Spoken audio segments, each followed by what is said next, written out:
বিষয় নেই বাংলাদেশে যে বিষয়গুলো বিষয় আমরা বলতে পারি যে এটা কোনো সংকট নেই। একটি জায়গায় সংকট নেই, সেটা হলো দুর্নীতিতে।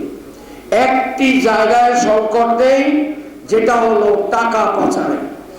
একটি জায়গায় সংকট নেই, যেটা হলো অবিচার। আমি এই কারণে অবিচারের কথাটা বলছি, বাংলাদেশের সংবিধান, এই সংবিধানের বিরুদ্ধে এই সরকার। সংবিধান আমাকে অধিকার দিয়েছে, আমার নাগরিক অধিকার, যে আমি আমার বিরুদ্ধে অভিযোগ আসতে পারে, বিচার হওয়া পর্যন্ত আমি দোষী নয়, আমাকে জামিন দিতে হবে। মওলানা মামুনুল হক গত 3 বছর কারাগারে আবদ্ধ আছে এবং দুঃসহ জীবন যাপন করছে। মওলানা মামুনুল হক এমন কোন একেবারেই সাধারণ মানুষ নয়। আপনারা জানেন, ভারত উপমহাদেশের সবচেয়ে একটি শক্তিশালী সংগঠন জমিয়তে উলামা ইসলাম, নিজাম ইসলাম পার্টি সিলেটের সময় এবং 54 সালে এই আলেমেরা আওয়ামী লীগের সাথে যুক্ত প্রাণ করে তৎকালীন ক্ষমতাতেই সরকারকে পরাজয় বরণ করিয়ে দিয়েছিল, আপনারা জানেন। এবং সেখানকার একজন নেতাদের মধ্যে মওলানা মামুনুল হক সাহেবের সুযোগ্য পিতা মরহুম মওলানা আজিজুল হক, তিনি অত্যন্ত প্রভাবশালী আলেম ছিলেন।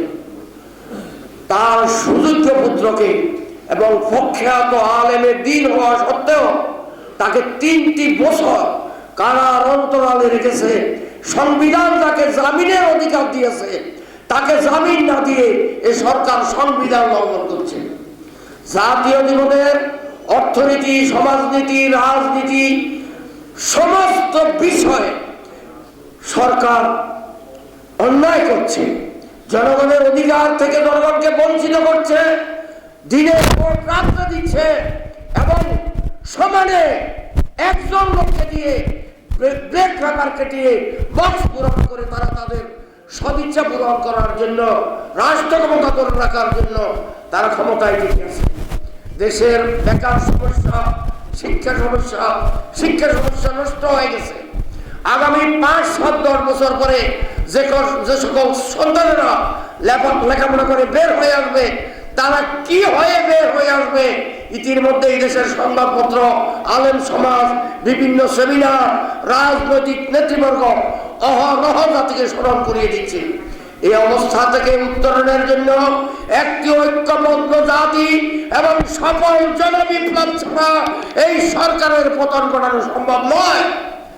সেখানে ডান বাম টুপি পরা মওলানা বাঙাল টুপি নেই, রোজা রাখে নাই, এই শব্দটুকু থেকে আজকে ফ্যাসিস্ট সরকারের পতনের জন্য সমস্ত ডান বাম মধ্যপন্থী রাজনীতিবিদ থেকে সকল রাজনৈতিক কর্মী এবং জনগণকে ঐক্যবদ্ধ করা না গেলে এই ফ্যাসিস্ট সরকারের পতন হবে না। আপনাদের সকলকে অভিনন্দন। জাতীয় নেতৃবর্গ আপনাদের সামনে বক্তব্য রাখবেন, আপনাদের সকলকে আবার অভিনন্দন।